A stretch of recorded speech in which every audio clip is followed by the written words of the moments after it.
LaHave, Nova Scotia is a picturesque coastal community nestled along the mouth of the LaHave River. As with most of Nova Scotia, the region was the home of the Mi'kmaq and at one point was a vital center of trading with the Europeans.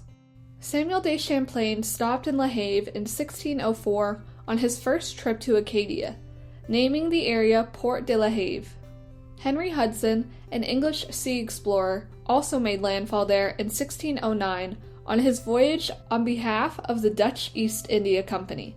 Despite the Mi'kmaq showing hospitality to the exploration group, Hudson's crew staged an unprovoked assault on the Mi'kmaq settlement. As a result, the Mi'kmaq retaliated and staged a raid on the next Dutch ship to visit the area in 1611. After the Treaty of Saint-Germain-en-Laye was signed in 1632, Isaac de Razilly, a French naval officer, and around 300 men came ashore at LaHave to begin building a colony. They also constructed a fort called Fort Sainte-Marie de Grace to assert French claims to the area's rich resources of fish and fur. Razilly and his men had been sent as the king's representatives to establish a settlement in New France, specifically in Acadie.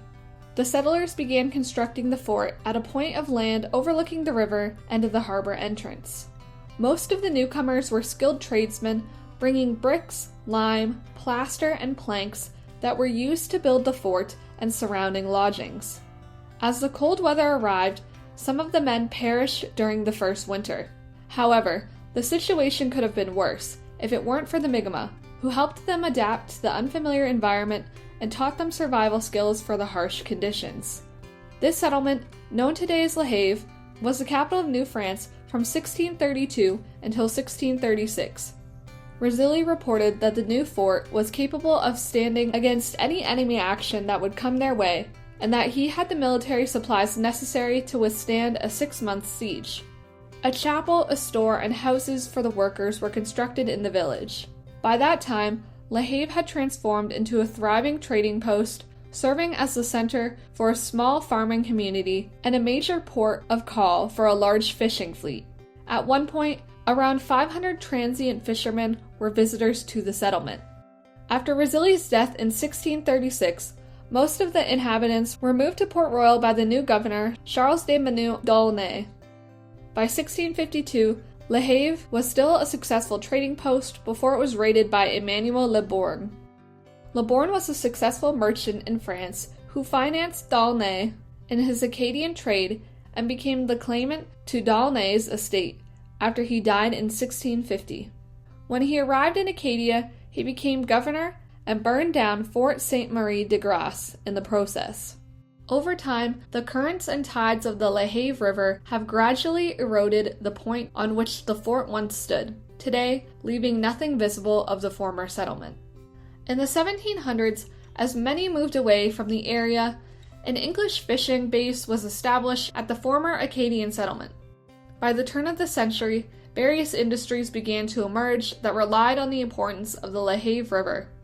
LaHave evolved into an economic center for fishing, trade, and shipbuilding. In 1832, a cable ferry began service to transport passengers across the river to East LaHave. Additionally, in 1874, a lighthouse was constructed to assist ships in navigating the river and remained operational until the 1950s. As development shifted upriver to Bridgewater, tourism replaced many of the industries in LaHave. The cable ferry became important in connecting passengers to the communities of LaHave and East LaHave. In 1982, Brady E. Himmelman retired after 35 years as the captain of the LaHave Ferry, becoming the ferry's longest-serving captain. He began his career after serving in the Royal Canadian Air Force's Marine Section during World War II. In 2010, the LaHave Ferry 2 was replaced by a 14-car capacity ferry that was named in honor of Himmelman. The ferry is still in operation today by the province of Nova Scotia. Fort Point Museum is an incredible resource for anyone interested in learning more about LaHave and the surrounding community. In June of 1969, a group of local citizens with a love for history held a meeting to appoint directors for what would become the Lunenburg County Historical Society. In 1971, The provincial government, which had acquired the Fort Point historical site from the Government of Canada 6 years earlier, granted the Society the ability to use the Fort Point Lighthouse Keeper's House as a museum. On September 7, 1972, the museum opened within the transformed house and has been running an outstanding museum ever since, showcasing 400 years of local history. LaHave Bakery is a lovely spot to spend a leisurely morning by the water. The landmark property was built by the Boehner brothers, a pair of local architects, in 1896. Initially, it was constructed as a shipping supply store and a fish processing plant for LaHave Outfitting Co., which the company used for years. The business fished off the west coast of Nova Scotia and returned with its catch to the building, where it was salted and then reloaded to make its way to Turks and Caicos for trade.